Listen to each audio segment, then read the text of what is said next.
Hey everybody, Hoosier Jedi here with another review for you. This time I'm talking episode 14 of Marvel's of Avengers Assemble, called Hulk's Day Out. And overall, I think this is a pretty good episode. It's certainly a fun episode, and I really did like the opening with Hawkeye going out there and saving Hulk, and then it's like the Hulk warns them that oh, the world is in danger, but the Hulk has amnesia.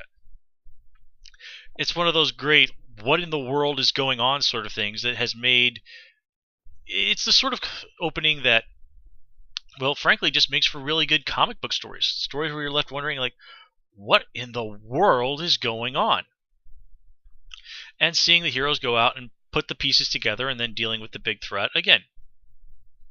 Just some really classic comic storytelling here.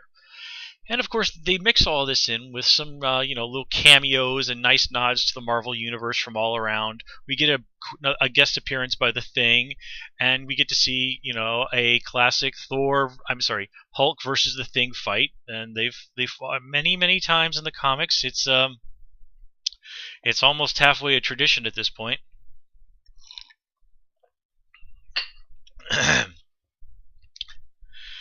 We also get a guest appearance by Spider-Man, a little bit of foreshadowing of his eventually, what would probably of him joining the Avengers at the end of Season 2 of Ultimate Spider-Man, which I assume takes place after the events of this episode. And I've never heard of this Glorian character. This is somebody who is completely new to me. I have no idea who they are.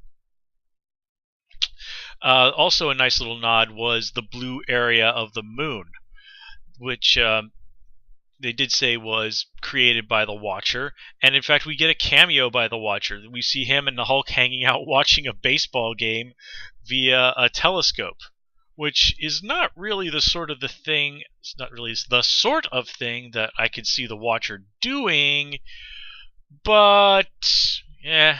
Whatever. It's not as if this show takes itself terribly seriously. And even by the standards of this show, this was a rather silly episode. But it was a fun episode. We got to see the Avengers. Everybody's having their nice moments. Everybody's being snarky. Of course, we get to see more of the classic, more classic Hulk versus Thor stuff. Again, they fought many times in the comics. And they have a little bit of a... Well, depending on exactly when, there's a little bit of a friendly rivalry there. And, that's really about all I can say about this episode. That it was a fun, well-written romp. It has a good story. You get some good guest appearances by characters from around the Marvel Universe.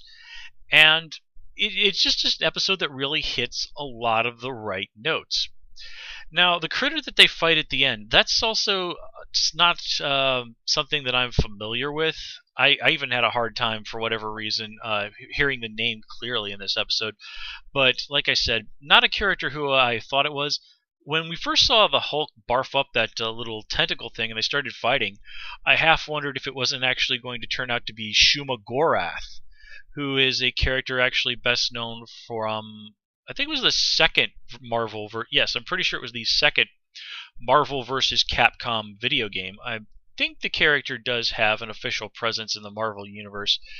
And Shuma-Gorath, if you're not familiar, is basically this giant purple tentacled starfish critter who, for some reason, made it into Marvel vs. Capcom 2, which, if you're familiar with the success of Marvel vs. Capcom 3, well...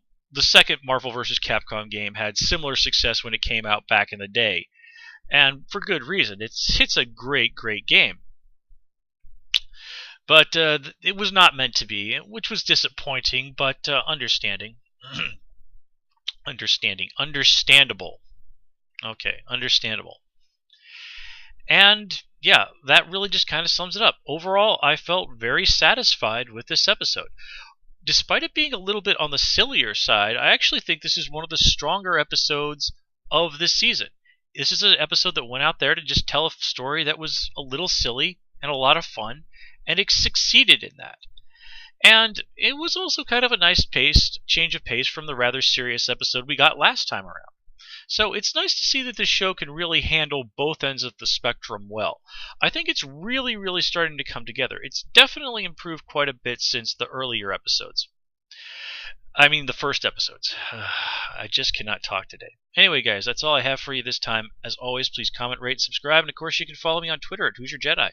Until next time, take care and have a good one.